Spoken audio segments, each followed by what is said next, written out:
Hello and welcome back to another edition of Reality After Show. I'm Bobby Goodsby. Unfortunately, Johnny Fairplay is not here today. He's on vacation, but he will be back next week for this interview. I'm joined by an amazing guest. Unfortunately, the fourth person voted out, or I guess taken out on Deal or No Deal Island. Storm, how you doing today, bud? Hey, thanks, Bobby. Thanks for having me. Again, I'm doing all right for potentially losing millions of dollars, but things are moving forward. So Yeah, no, you seem like you took it really well. Took it in stride. Definitely a tough situation. We'll get into it. Let's start things off from the beginning of the episode. I'll start from the beginning. We see a showmance brewing on the island. We see you and MG. There's a potential interest there. When did things heat up between the two, and you saw maybe a potential love interest, showmance interest? When did that start? yeah, I mean, honestly, it started in day one, right? The casting directors, the production team, they sat us right next to each other quite a bit, and I think that they knew we were going to hit it off because again, on that boat, we were giggling, we were laughing with each other, and then we would sit together in Temple, and then we'd hang out on the island, and then yeah, one night it just started to kind of fold together. They're like, hey, we sort of chat and joke and giggle with each other every single day, anyways. Like, I mean, is there something going on?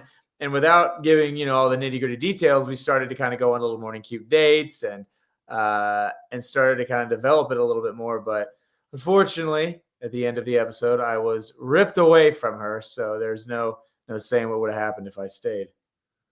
Yeah. So, what's the status of the showmance today? Anything still brewing? Without saying too much, I will admit that I might have visited her in LA once or twice, and I might have her maybe come down to Austin to come visit in the near future. But I can't reveal too much. You'll just have to see. That's great. I'm happy to hear it. All right, so let's get back into the episode. We see in the episode that MG seems to be the newest member of the Family Alliance.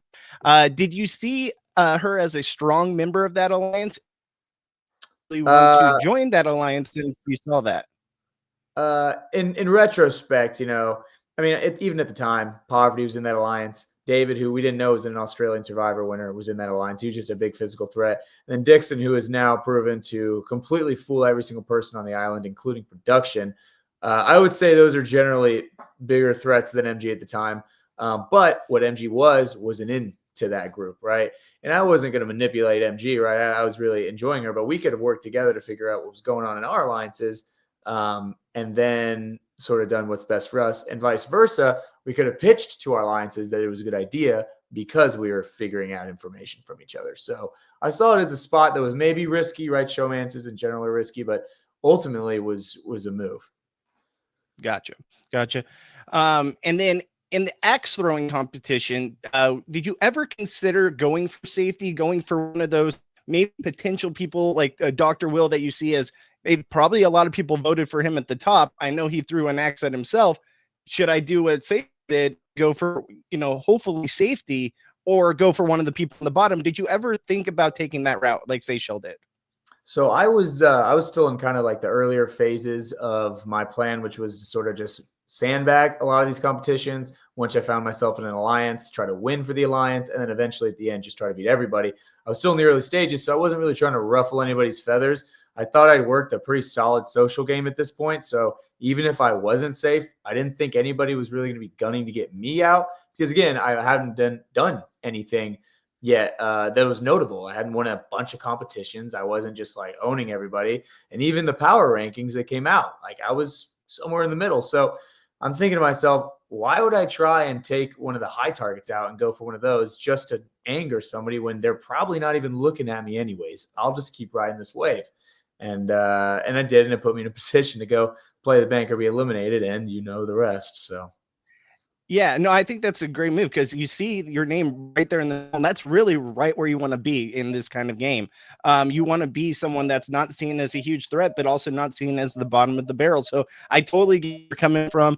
We even see, I have it in my notes here. This is later. We see Letty talking about, oh, Storm is chilling right now. Storm, like the hotter version of Dixon. What were your thoughts on her saying that? And I know it's a little bit further in the episode, but I'm curious your thoughts. not exactly sure where the comparison was that Storm was a better looking Dixon.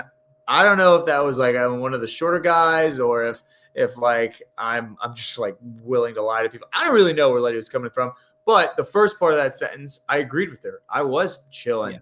I had made friends with everybody. And, episode 1, 2, and 3 didn't really show that because I wasn't directly lobbying for my safety because I wasn't in the bottom seating group. But I was making friends with everybody the whole time, And so I think she thought that. I think majority of the group in the bottom thought that I was probably all right. I mean, Letty was really worried for a while that she was going to get taken out by Dixon. And so, yeah, I think the whole entire cast was shocked when Dixon went up there and didn't do that.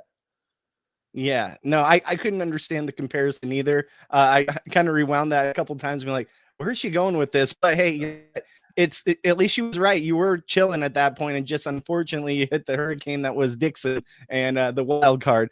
I do want to ask you, this is a little bit backtracking too. What was your history with the show, and did you watch the first season before going to play? Did you have any interest in like playing with these, potential people from other shows? Like we saw Boston Rob in season 1. Did you have that interest coming in the show, potentially playing with those former contestants from reality TV? Yeah. So I didn't know about David, right? I didn't know that he was Australian Survivor winner. But I did know Dr. Will, and I did know Parvati. And I remember thinking at one point, everybody's saying, "Oh, Dr. Will's a threat, Parvati's a threat."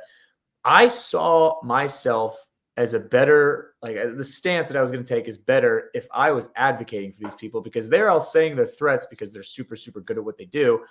They're physical threats, they're social threats, whatever. I saw myself as like a physical threat at face value. So to say that they're a huge problem kind of seemed like that would be hypocritical and people would just target me at the same time. So I talked to David about this a couple times on the show.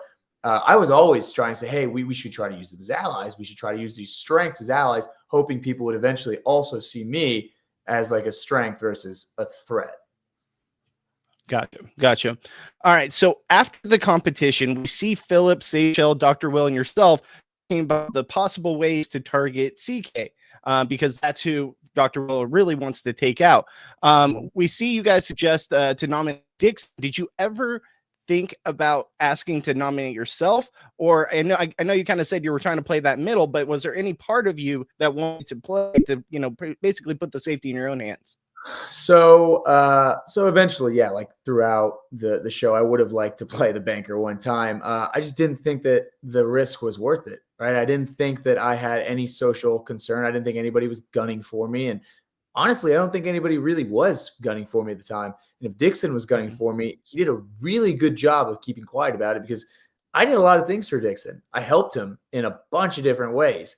I helped him dig a sandcastle. I helped him put his case up next to me. I was his biggest fan in this temple. And then, yeah, he completely blindsided me. So, yeah, I wasn't really thinking I should play the banker and risk going home, because I didn't think anybody would choose me to leave. Yeah, I was going to ask you, I was like, what was your relationship with Dixon? But it seems like you had a good relationship, so you just didn't see this coming. Did you feel like the target was going to be CK? Like the show led us to believe that that was the direction it was going. Was there anyone else that you thought could be in the hot seat at the time, besides, possibly yourself, that you probably didn't see coming?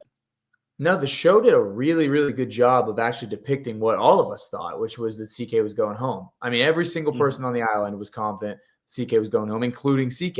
I mean, he, on camera and in front of us, looked CK directly in the eyes and was like, if I win, I'm kicking you off the island. Like, I'm taking you out. He looked at me in the eyes. He was like, hey, I really don't think you have anything to worry about. Everybody seems to like you. Like, I'm gonna be honest with you, Storm. I really think you're good. And to be completely honest, I don't think he was walking into Temple that night thinking if he won, he was going to take me out. I think he was thinking, yeah, I'll play the game. If I do win, I'll take CK. But he was on such a high for winning that game, such a power trip, that he wanted to make a big move and start kind of a war between the alliances. Yeah. When we see the preview for the season and we saw that this was coming, like this big episode was coming, we see all of your guys' reactions, and we know Dixon does something when he opens his case and it ends up being very good. The whole time we're thinking, what direction is it going to go? Because everyone's freaking out. Everyone's excited. If everyone excited and everyone happy to be there, obviously someone's going to get blindsided. So it was interesting to see where he went, and he totally threw me off. Not expect to see your name as the one that he would choose. Let's talk about the temple that night, though. When you see Dix playing, he's knocking off all these low cases that we know is really not what you want as a player. Like the show, obviously, they say, hey, we want you, you know, you're excited when the big cases are still there. But as a player playing, you want to knock off the top tier cases because the lower ones mean you have a better chance of staying, as we've seen in the past. What were your thoughts during that game, and how crazy was it in the moment? You know, I'm thinking in that entire game, for one, I don't think I'm like a threat. Like, I don't think he's going to kick me out if he wins. So I'm going crazy for Dixon. I just want him to put money on the board. I want him to have a crazy game. And, you know, Dixon had told me a little bit about his upcoming. You guys saw in the first couple episodes, he's had it a little bit rougher. And so I just was excited for him. And he was playing such a crazy game. And the best part was he was just memorizing these case girls and choosing numbers because of it. And they were hitting every single time. And so, I mean, that was sick. Like, that was awesome. I was happy for him for being able to pull something like that. I was happy that he was playing just a really good game. And I was happy that he was just personally having like an amazing moment, because it was just, you could see in his eyes fireworks as they were lighting up when he won that $5 million case. Like, he ran around the room with the case, just ecstatic. So it was a cool moment just for him to see it. It's just, unfortunately, I had to go because of it. But yes. Yeah, absolutely. Is that the new meta, is taking, you know, the former girls who were the case model and just taking those numbers? Like, that seems to be the meta. It was working out for him. But yes, let's get to it. So unfortunately, he takes you out, and I know you don't see it coming. You can see it on your face. You're just crushed. You honestly take it like a champ. So kudos to you, because I don't know what I would have done in that moment, being blindsided. That it's rough. We do have a question from a longtime listener, Johnny Fairplay, who wants to know, is your offer still on the table for Dixon to come out to Austin, or does that get rescinded immediately? You know, it's funny, like, whenever I was watching that, I'd forgotten that he had said that on TV. And I remember thinking, I completely forgot. And I remember thinking, who eliminates somebody from the island that potentially they could have won millions of dollars in this game? Who eliminates someone and is like, hey, don't worry, bud. You and me, we're going to be hanging out in Austin when I come down there. We're going to be awesome. We're going to be best friends. You know, stay tough out there. You're going to be okay. What? That was crazy to me. I'm like, what a dick. But I was in such shock, right? I'm not feeling anger, sadness. I'm just blown away the fact that, like, I didn't see it coming. And I honestly don't know if I could have seen it coming. And so I just kind of was up there. I was like, well, you know, it is what it is. I had a great time.